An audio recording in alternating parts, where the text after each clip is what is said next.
নমস্কার বন্ধুরা, এসআইআর বা বিশেষ ভোটার তালিকা সংশোধনী নিয়ে কিন্তু এক বিরাট খবর কিন্তু সামনে আসছে।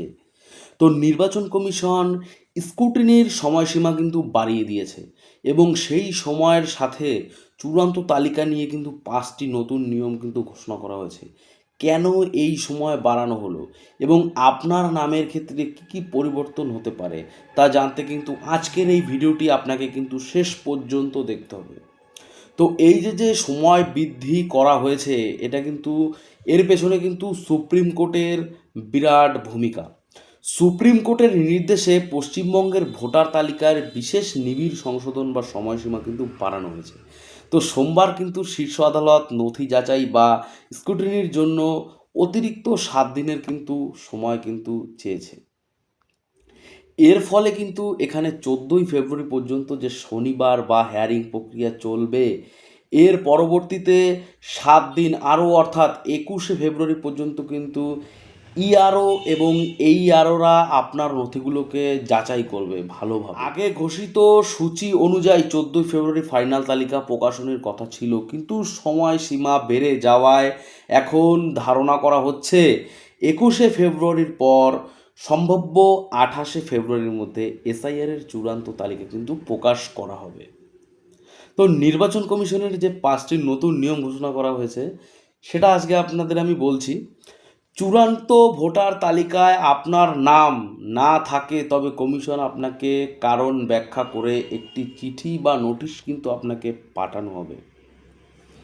দ্বিতীয়ত যে কারণটি বলা হয়েছে, নাম বাতিল হলেও চিন্তার কিছু নেই, আপনি পুনরায় আবেদন করার কিন্তু সুযোগ কিন্তু পেয়েই যাচ্ছেন।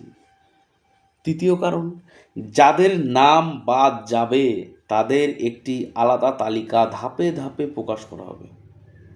চতুর্থ কারণ, যদি জেলা স্তরে আবেদন বাতিল হয় তবে ভোটের 5 দিন আগে পর্যন্ত রাজ্যের মুখ্য নির্বাচনী আধিকারিকের কাছে আবেদন কিন্তু আবার আপনি করতে পারবেন।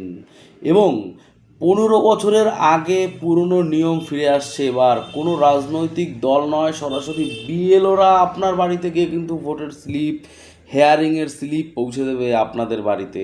এখন থেকে কিন্তু আর কোনো রকম কোনো নেতা বা কোনো পার্টির লোক আপনার বাড়িতে কিন্তু যাবে না কোনো রকম স্লিপ নিয়ে। আগে আপনারা দেখবেন যে ভোটের আগে আগে কিন্তু বাড়িতে কিন্তু সব ধরনের পার্টির থেকে এসে স্লিপ কিন্তু বাড়িতে এসে দিয়ে যেত।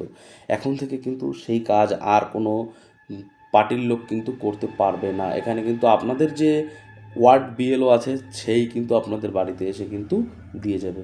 এবং বিএলও যখন আপনাকে স্লিপ দেবে তখন অবশ্যই চেক করে নেবেন তাতে নির্বাচন কমিশনারের লোগো আছে কিনা, স্লিপ আপনার নাম, বয়স এবং পার্ট নাম্বার ঠিক আছে কিনা দেখে নিন। তো বন্ধুরা, এসআইআরের নতুন আপডেট অনুযায়ী আপনারা যে ধৈর্য ধরুন, নাম বাদ গেলেও হাতে সময় ও সুযোগ আছে। ভিডিওটি ভালো লাগলে লাইক করুন এবং শেয়ার করুন এবং নতুন চাকরি বা সরকারি প্রকল্পের আপডেট পেতে আমার চ্যানেলটিকে সাবস্ক্রাইব করে রাখুন এবং বেল আইকনটি প্রেস করে রাখুন যাতে আপনাদের কোনো রকম কোনো আপডেট মিস না যায়। তো আপনারা কিন্তু আমার হোয়াটসঅ্যাপ চ্যানেলও ফলো করে রাখতে পারেন, টেলিগ্রাম চ্যানেলও কিন্তু আপনারা ফলো করতে পারেন। দুটোরই লিঙ্ক আপনারা ডেসক্রিপশনে পেয়ে যাবেন। তো বন্ধুরা, সবাই সুস্থ থাকবেন, ভালো থাকবেন। আবারও দেখা হচ্ছে আপনাদের সাথে পরবর্তী কোনো ভিডিও নিয়ে।